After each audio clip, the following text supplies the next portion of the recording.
She's like the most lovable person on the planet. But not the most lovable character. Or is she? Right? I mean, she is, but she isn't. I played a character like that.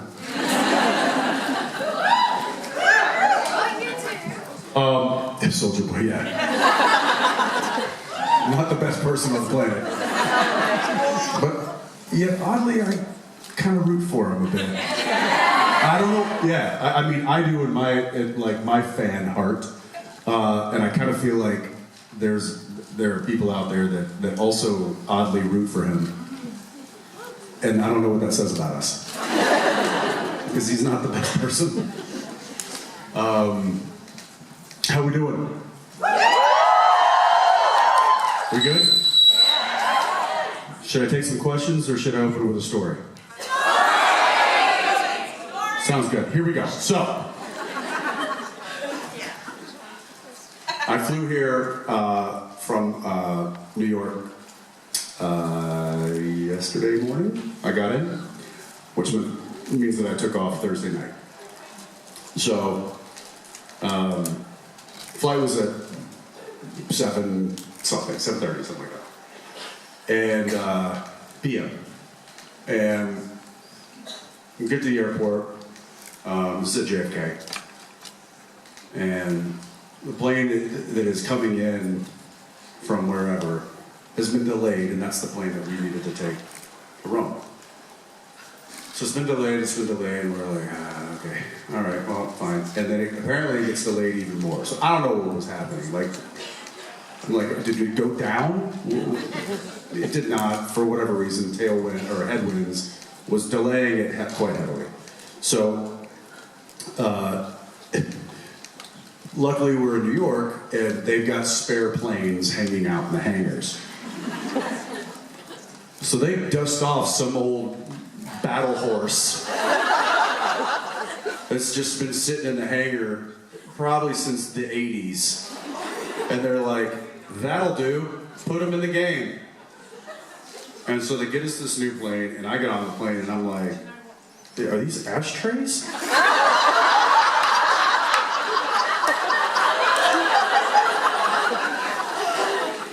Oh, okay. And I immediately, I called to Neil, and I'm like, hey, look.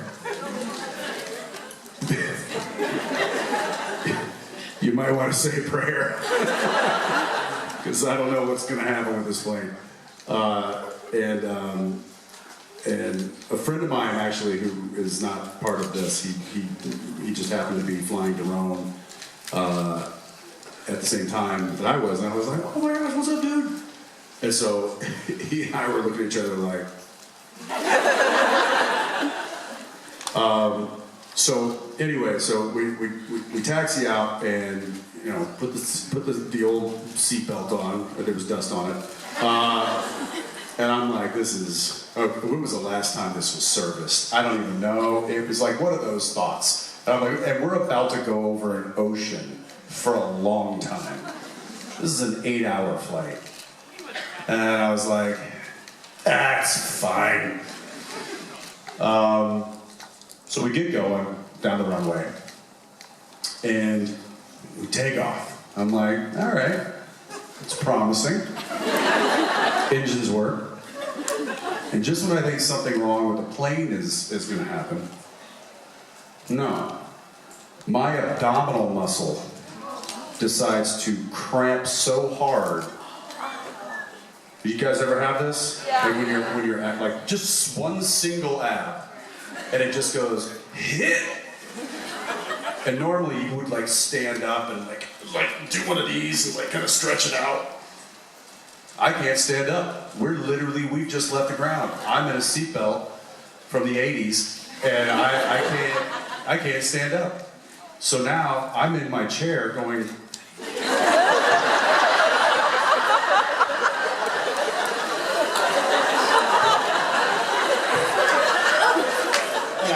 I'm taking my hand, I'm like, no. And I'm like, I'm trying to breathe, I'm like breathing exercises, and I'm like trying to arch my back, I'm like trying to stretch it out. And then and then my back starts cramping, and I'm like,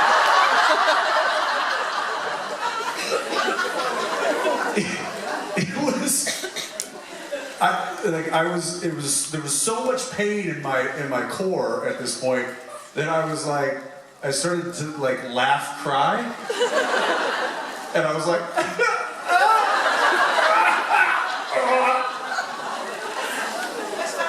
my poor neighbors probably just thought I was a bad flyer. They're like, well, that Jensen Ackles is not a good flyer. We took off and he lost his shit. This lasted for minutes. Minutes. And it's one thing, it was like, oh, that was like a 15-second thing. This was for minutes. And I had to balance between the back cramp and the ab cramp. And I had just flown from LA the day before. So I was working in LA 5 days ago on something that I can't tell you guys about, but I will at some point. So I was in LA on Monday, Tuesday, and Wednesday I came home, and I had been gone because I was also in Vancouver working on, I think you guys know, Tracker. And so I've been there for a bit working on that, and then I had to go to LA to do this other thing for a couple days, and then came home, was basically like, dumped my suitcase out, and then refilled it with anything that was fresh. And so it was probably like a dehydration of flying and traveling and all of the above. But that was the worst takeoff that I've ever had. And I feel so bad for the people around me who were probably concerned at this point. Because you couldn't stand up. We were in our descent, and I couldn't get out of the chair because then it would have created a problem. And I was just like, you're just going to have to sit in this. You're going to have, your ab is cramping, your back is cramping now. And I literally was just like, and that does nothing. Nothing. And it was awful. That was awful. Getting older is so fun. It's so great. And I just remember going like, this is ridiculous. And I'm gonna tell everyone in Rome about it.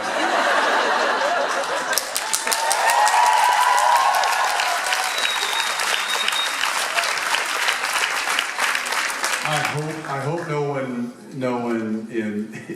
around me took a picture, because it's gonna look like I'm possessed. I'm possessed, and someone is performing an exorcism on me, because that's what it felt like. It was terrible. Anyway, I made it. I'm here, and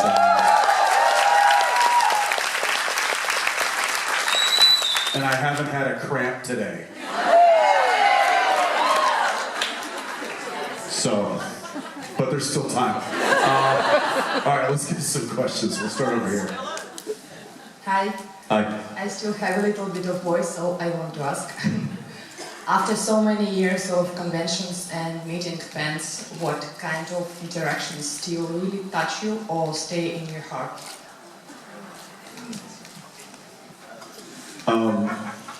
All of them. And I'm not just saying that. I mean that. Sure, there are ones that stand out when you have like a multi-generational show up at the autograph table, and it's like, this is my daughter and this is my mother, and we all watch the show, or whatever it is. But also stories about how the show gave you strength, or gave you inspiration to deal with something that was happening personally.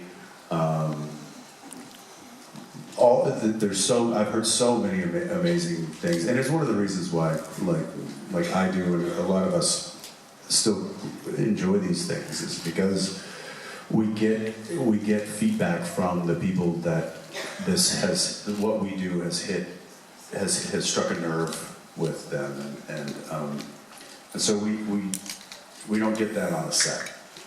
You know, you might get that if you're in the theater and you've got an audience in front of you and you perform, and then you get that kind of like energetic feedback, but you don't get that on set. And so when we get to come here and we get to hear the stories of how what we have done has affected them in any capacity, that still is really inspiring to me, and I know to a lot of the guys and gals that do what we do. And so I've had a lot of actors that I've worked with recently who don't do these things, and have asked me, you know, intense questions of like I'm really interested in like, I want to go and do that. And I was like, okay, well, I can't help you. But because they have heard about things like this, and they've heard about the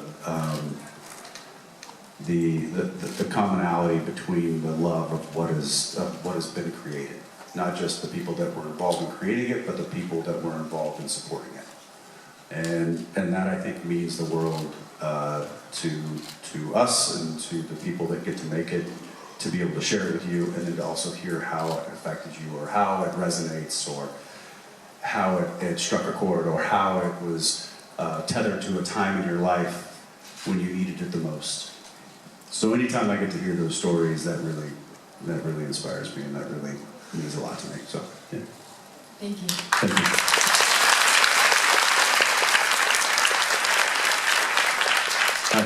Hi Jensen, my name is Nika and it's my first con. Welcome. I've been dreaming about it since I was 14, now I'm 40, almost 30. It was like you were like dreaming about it since you were 14, and you said 40, and I was like, no. We've got some bad math. I'm nervous, sorry. It's okay. Well, hey, welcome. Thank you. And I hope you're having a good time. Yeah, I'm thrilled. It's a fun place to be. Yeah, absolutely. Yeah. And first of all, I want to thank you for still doing this. It's amazing. So I watched a lot of videos and from different cons, and I really enjoy hearing some funny stories with you and your friends. So I'm curious, have there been any funny, awkward, or funny stories that have happened to you recently with fans? Violent stories? Funny stories with fans.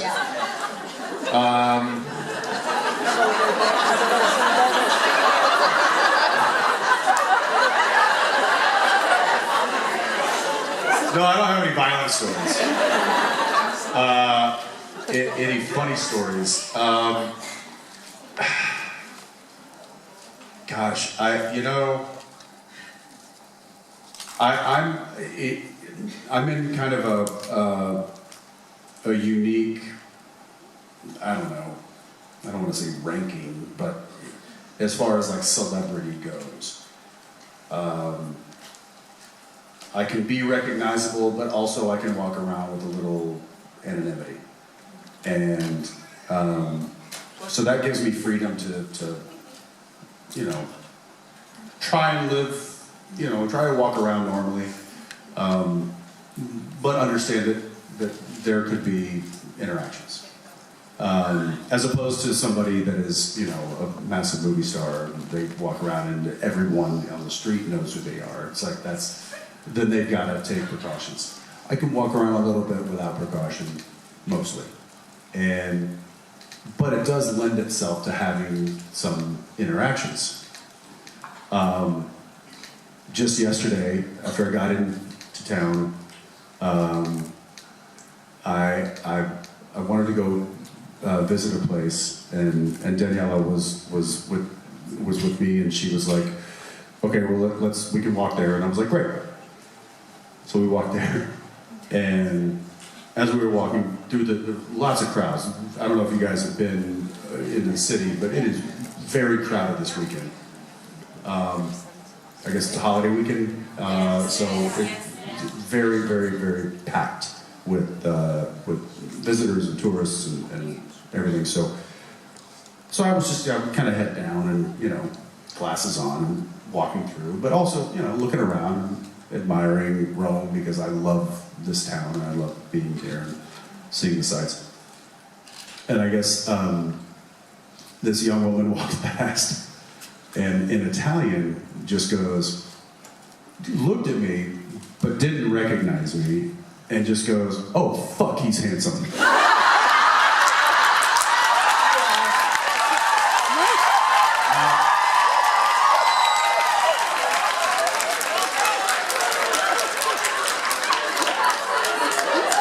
Now, I didn't understand it because she said it in Italian, and I don't know how to say that in Italian, so I didn't understand it when she said it. But Daniela just started laughing. And I go, what? She goes, "That woman, what she just said." And I'm like, "What, who?" And then she told me, so, I don't know, that was yesterday afternoon. That was funny to me. But Daniela was saying, like, the way that it was phrased in Italian was like very, like, it was like a shock. I don't know what that means. But I'll tell you what, after coming off a flight and doing this, that made me feel good.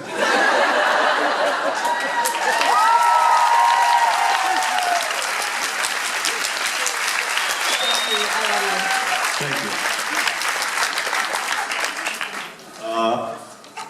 Hi. I thought we were house lights up. We good? Yeah, good, great. Aces. All right. Hi. Hi. My question is about supernatural. Do you have some ideas or storylines that haven't been used during 15 seasons of the Supernatural and that can be used in the season 16? You will get lucky to have it.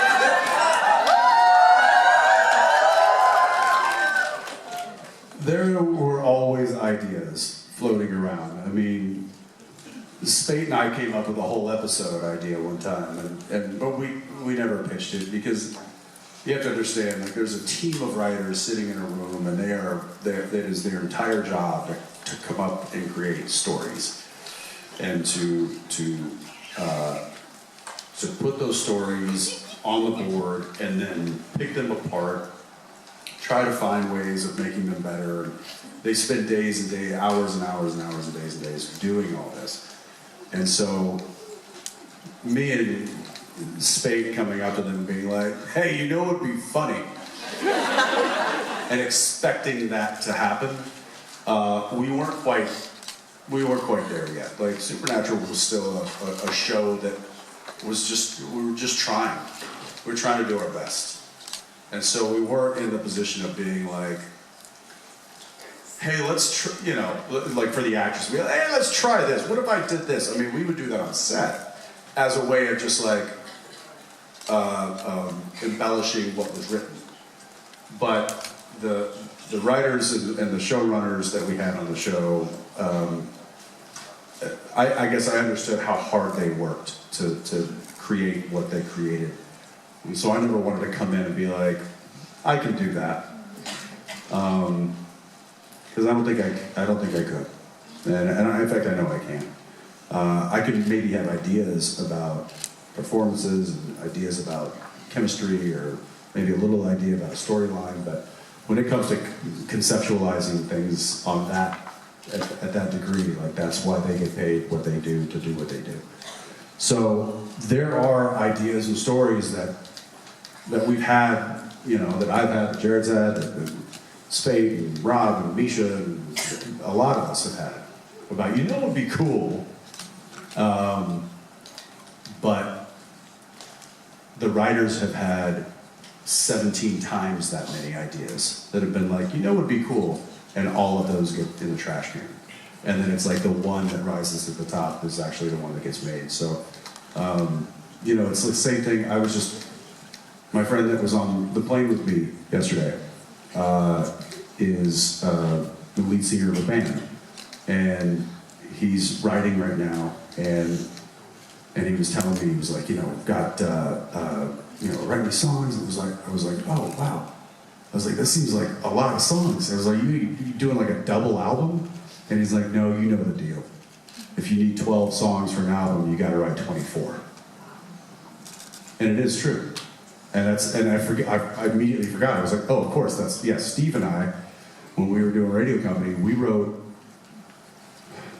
probably at least 8 to 10 more songs than what ended up on the album. And it's because you have to cherry pick the ones that make the most sense. So, are there ideas? Yes.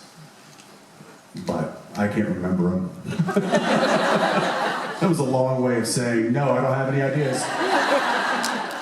But also giving the writers credit that they do an extremely good job.